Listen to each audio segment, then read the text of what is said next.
So this is Christmas, and what have you done? Another year over, and the new one's just begun.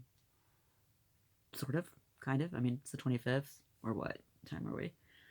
22:02, woohoo, 25th of December. New Year hasn't really begun yet, but getting there. Now, cheers.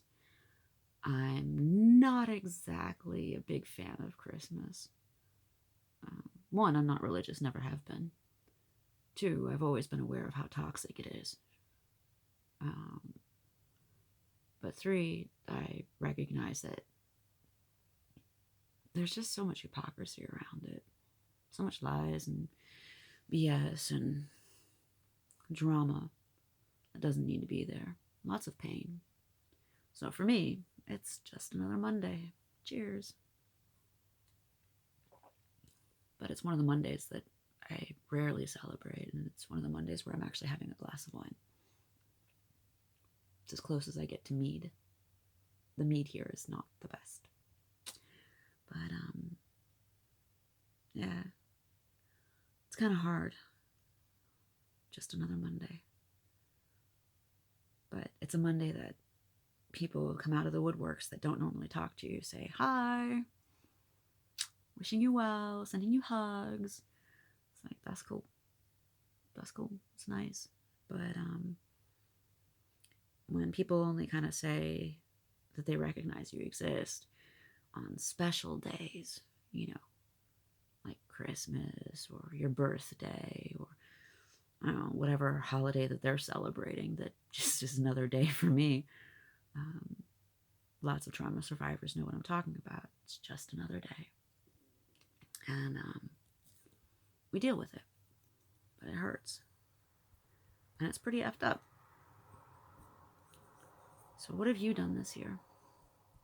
You know? What have you done to make yourself better? What have you done to make the people around you better? Because it starts with the self and then it spirals outward. Gets the whole community. And no, this is not a magic wand. It's a hair stick. Not exactly doing it right. But it is one of my favorite ones. I mean, I like the spiral. I love wood. Wood and glass. I love those. But what have you done? Okay? Because this entire year, I have worked on trying to find ways to gain our freedom. I've made videos to try and raise awareness, to try and gather my thoughts, to try and gather engagement. Put out there what's going on in our situation. The fact that, yep, today is the 25th. We're still alive. He's borrowing my internet. I'm filming this elsewhere so that way he can use my internet. And so he's giggling. You may hear him in the background. But it's not really a holiday for us. It's just a Monday. 22 was over. That was fun. But he didn't really spend time that much with us. He had his best friend over who really doesn't have family in the area. Doesn't really have the best home life to go back to anyway. So I get to play aunt. Not exactly mom, but aunt. The American aunt. And I like having them over, but that means I don't get to relax. I got to do cooking. Not exactly holiday cooking. I mean, I made some epic garlic bread. And we're talking seriously heavy on the garlic. It's nice. Not exactly the best for kissing under the mistletoe, but thankfully the mistletoe is still out there in the forest. Beautiful balls in the trees. I'm leaving nature to do nature. Let the owls kiss under the mistletoe. But you know, I'm doing festive. You got the green, got the red. Kind of can't see it, but whatever. But it was kind of nice having him over. Talked to my mom a little bit. Didn't get to talk to my oldest, but that's okay because he triggers me. I love him. I miss him. I miss when we have fun and we say all kinds of weird, goofy stuff. He's very playful, but he triggers me. And I can't afford to be triggered right now. So that's kind of awkward. My dad's dead, so that's not like, you know, I mean, I got his ashes over there if you want to see it. But, you know, so he's always with me. But he's technically half the man he used to be. Long story. No, I'm not drunk. I'm just awkward. But yeah, the weekend was just kind of like a normal weekend when I get to see my son. I get to have two of them in the same house. They have a friend over. Maybe during the week they'll be able to bring over another couple of friends and we'll be able to do some D&D. That'd be fun. If it happens, it happens. If it doesn't, no big deal. But there's not a lot of activity in our life.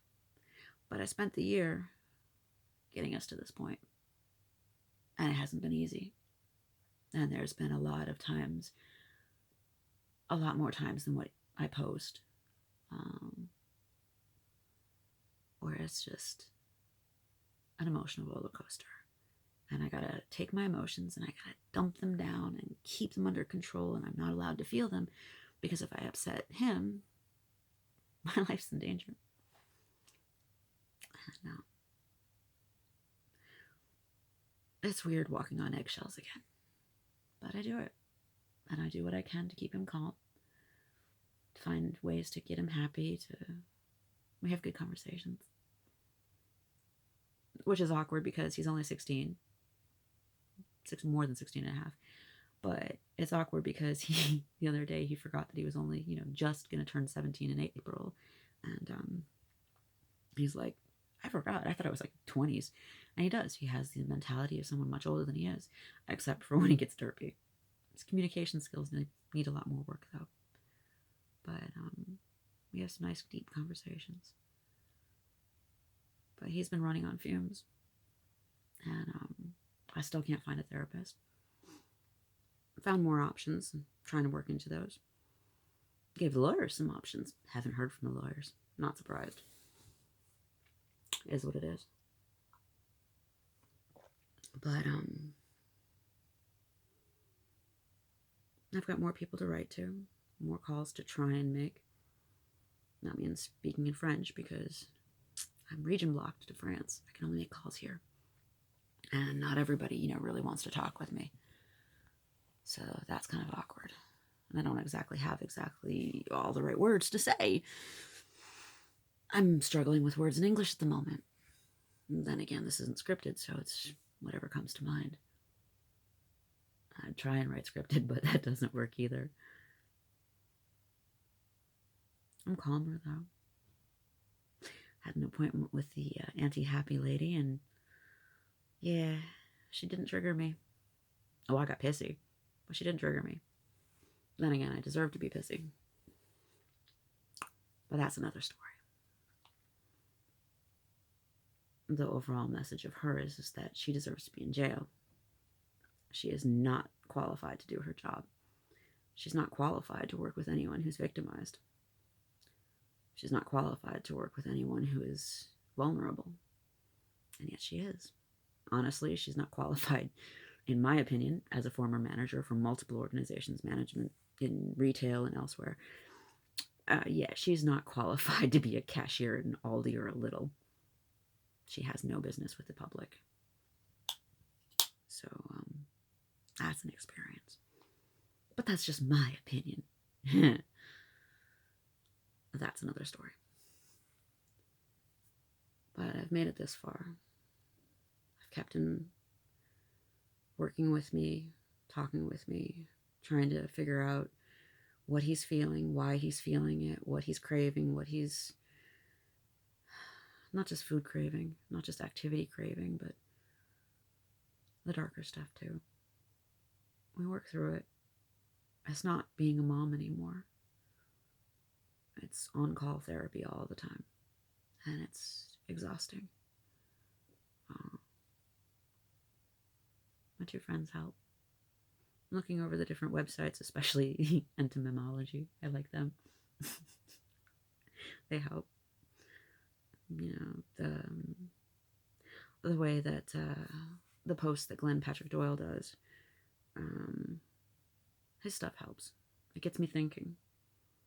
It gets me looking at myself and going, okay, all right, I'm not feeling this anymore.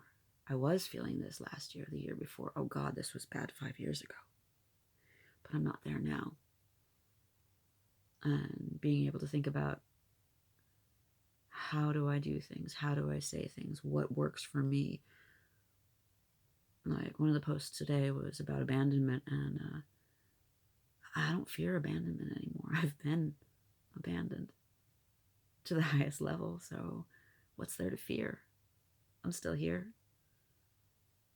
If I get abandoned again, I'm still here. I'm gonna find something. I don't know what, I don't know how, but I'm gonna find something. That's what I do. And keep fighting. But I'm tired. And I don't want to keep fighting. I want to be happy. I want to be bubbly, and I want to be giggly, and I want to have fun. Aspects of my personality that kept getting squashed down and said, no, you can't be that. Or my ex telling me, after not liking a joke that I said, I can't take you anywhere. Sorry. I'm not bourgeois enough. Oh well. I'm authentic. Something more people need to be. Not everyone knows what that means, though. There's a lot of words out there we say, we try to internalize, but we really don't know what they mean.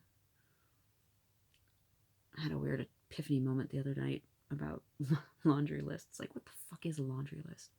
Why is a laundry list? So, of course, I had to go look it up because it's like, it has to mean something to me. What does it mean? That went on a random tangent. But I like when my brain gets stimulated. I miss having people to talk with. I need that in my life. Don't have enough people. I want more. And that's part of why I need the engagement, because what I see from his posts, sometimes engaging with the members of his audience, or other places where I leave comments and I engage with the audience, or I engage with the creator, it's nice. You know, I'm a part of something, and it gets my brain stimulated in ways that I don't have on my own, which is why I need audience participation. I mean, if you want me posting happy content, you got to make me happy, because I'm not.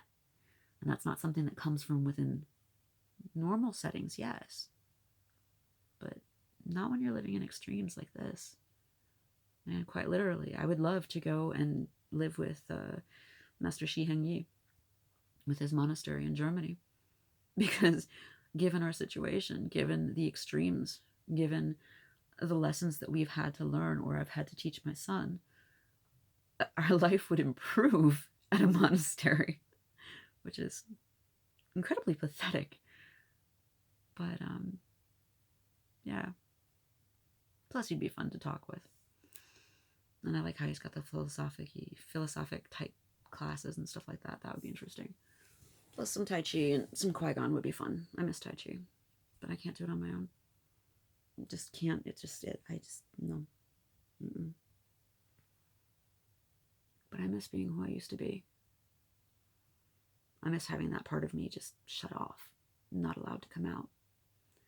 And there's just no point in bringing it back out, because I don't know how anymore.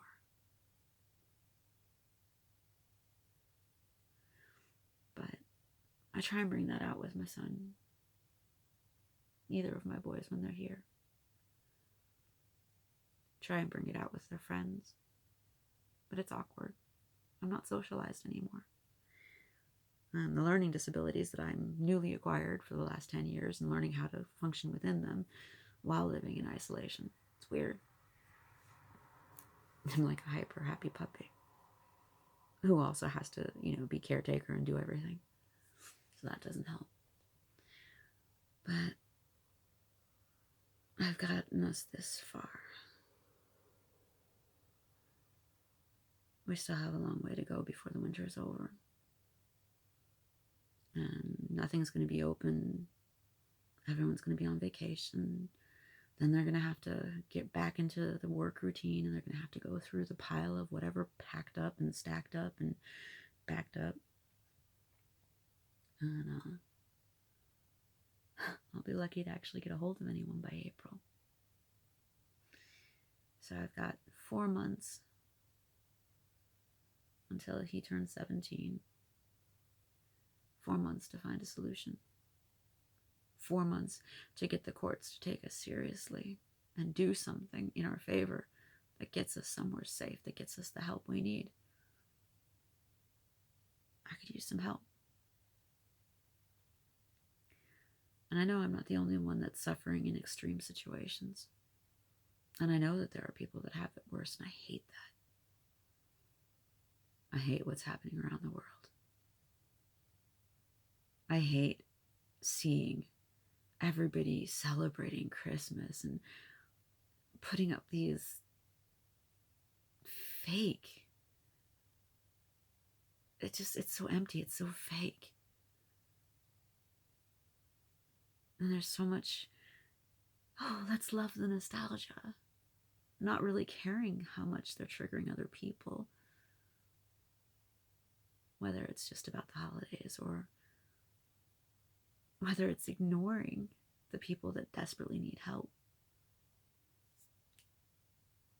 There's a lot of people out there that don't have any food tonight. There's a lot of people out there that don't have family tonight. Don't have friends. Whether that's on the normal side of things or whether that's on the extreme side of things, like with the watermelon people. If you know what I mean, you know what I mean.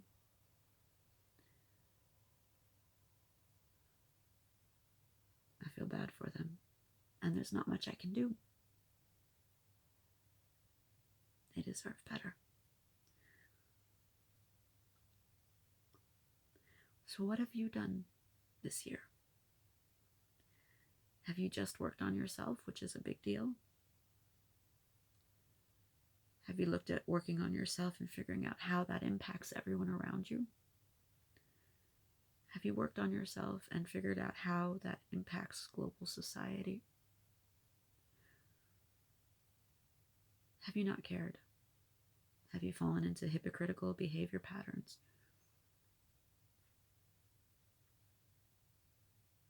Have you backslid? Have you gone into supporting industries that do everything in their power to tear us down? There's no one group, there's no one country, there's no one anything that is perfect. But they keep us struggling, they keep us hurting, they keep us suffering. Until we unite, all of us, and say, hey, humanity matters. We've got laws in place. Let's actually use those laws. Let's protect the people. But those laws keep shifting and changing and taking away our rights. No matter what we look like, no matter where we are in the world, they keep stripping away our rights.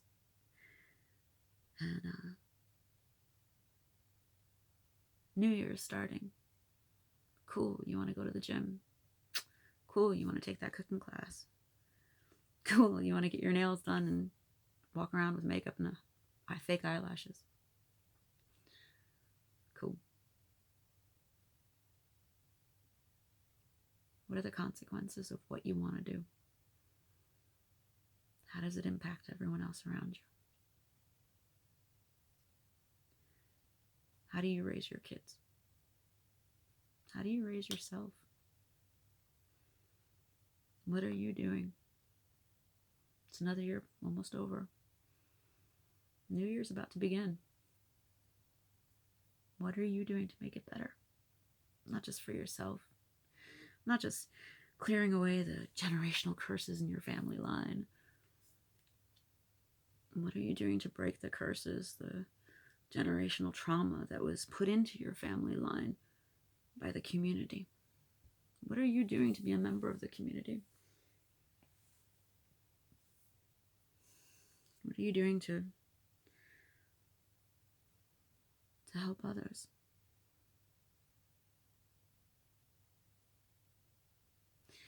Because there's a lot of people in the world that need help. There's a lot of people that are suffering, and it doesn't need to happen. It really doesn't.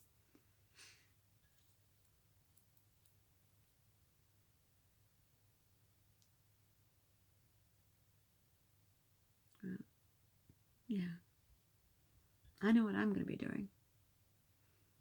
Continuing the trauma work with my son, helping him through it, looking for more options, trying to make more contacts, writing to more people, gathering up all of the proof that has been happening to us, trying to present that to the people that might be able to make a difference, trying to get us out of here. Because if I don't, my life is forfeit. And the life of all of those that have abused him is forfeit. And this has got to mean something. Because what's happening to us, it's not just one person or one organization. It's an entire setup. So what's happening to me in one way or another is happening to others. Not just in France, but in other countries too. And I'm trying to stop it. I need a class action lawsuit against all of the organizations and agencies that have taken away our life, our freedom, our human rights, our legal rights.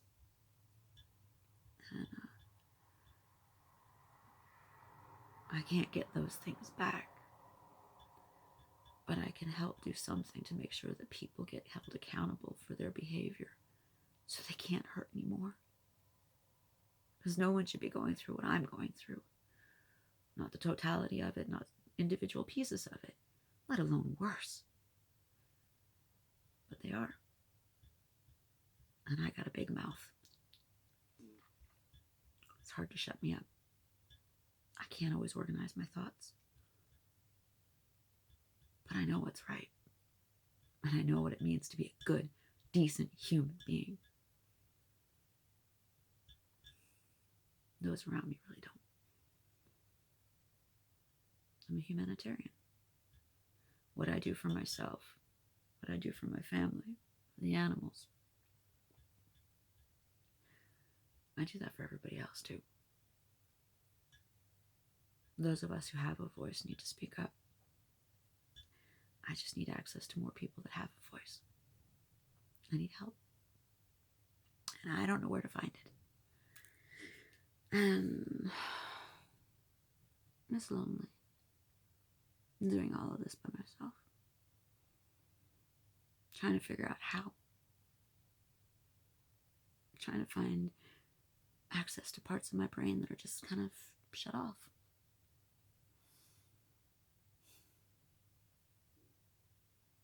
I'm still here. They haven't erased me yet. And as damaged as my son is, he's still trying to hold on to his humanity. I haven't failed. And those that want to see us fail,